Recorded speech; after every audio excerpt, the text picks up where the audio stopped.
We are on the way to becoming a two-tiered society, composed of a few winners and a larger group of Americans left behind, whose anger and whose disillusionment is easily manipulated.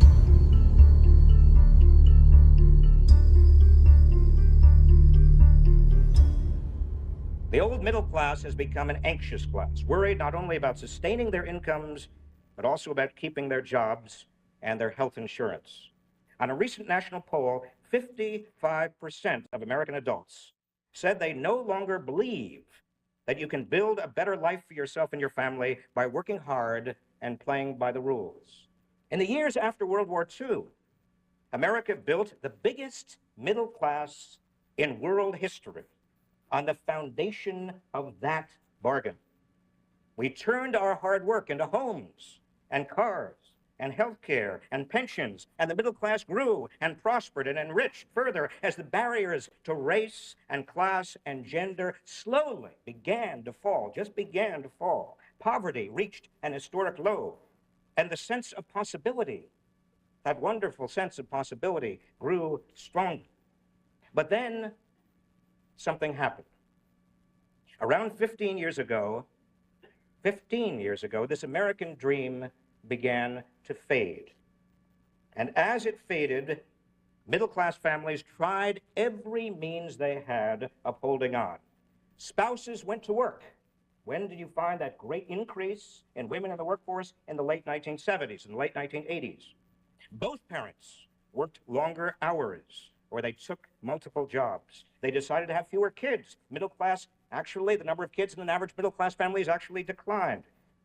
Middle class families, notwithstanding these coping mechanisms, middle class families have not been able to regain their footing. They push these coping mechanisms about as far as they can go, and they still feel that they are losing the American dream.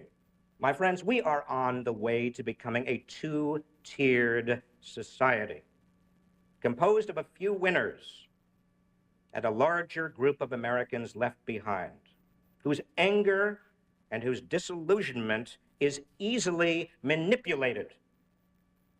Once unbottled, mass resentment can poison the very fabric of society, the moral integrity of a society, replacing ambition with envy, replacing tolerance with hate.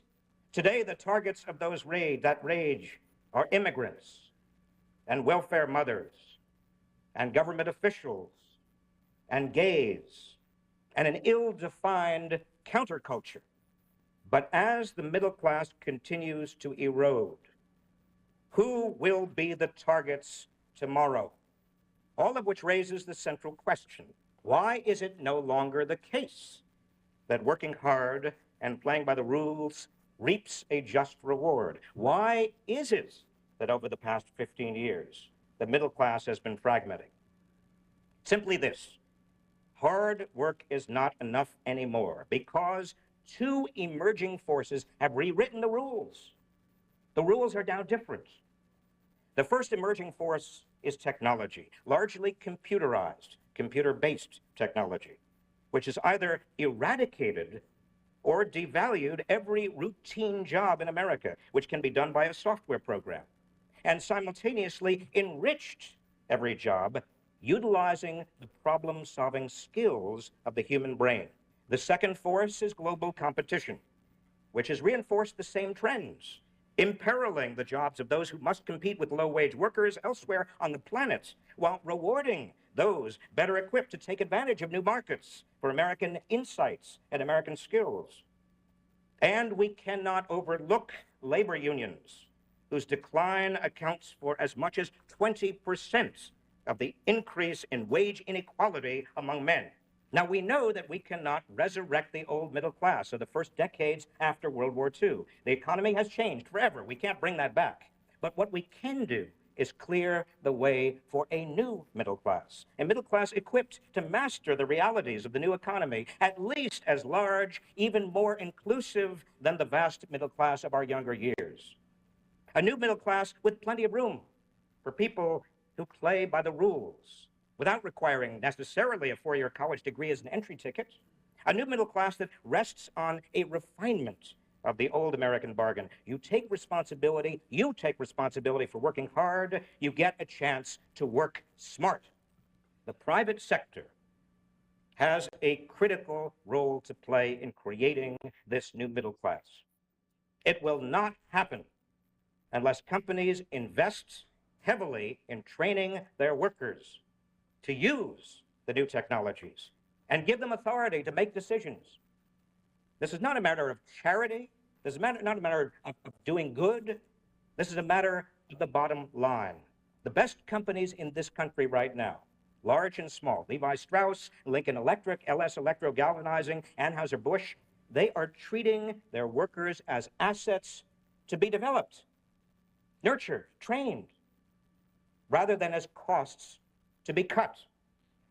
Some of them are also sharing with their workers the upside gains of the enterprise, as well as the downside risks, converting a portion of wages into a share of the profits, bringing their employees in as genuine partners. I've begun to travel around the country. I'm going to do much more of this, celebrating the companies and the workers that are leading the way in this new compact.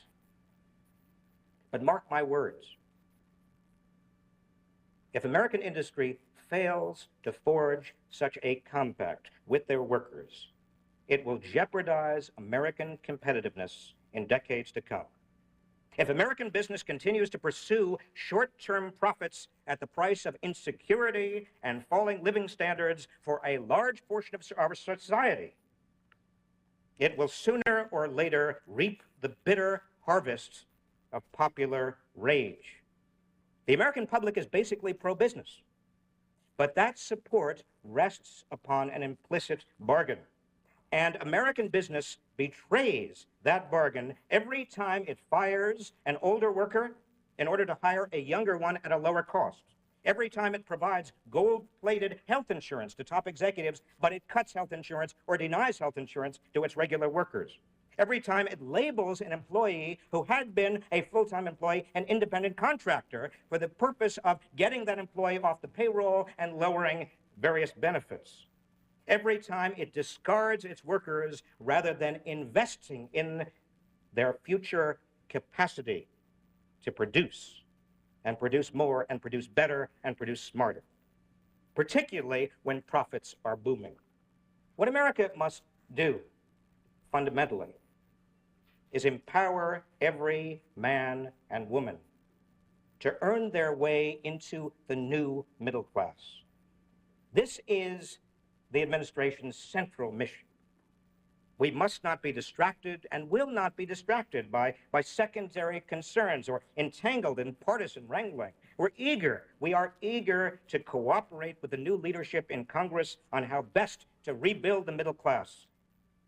But there will be no compromise on our dedication to this mission, because America's real choice for the future in coming decades is between strenuous measures to restore our middle class tradition and equally strenuous but infinitely sadder efforts to accommodate ourselves to its disappearance. Thank you, and have a wonderful Thanksgiving.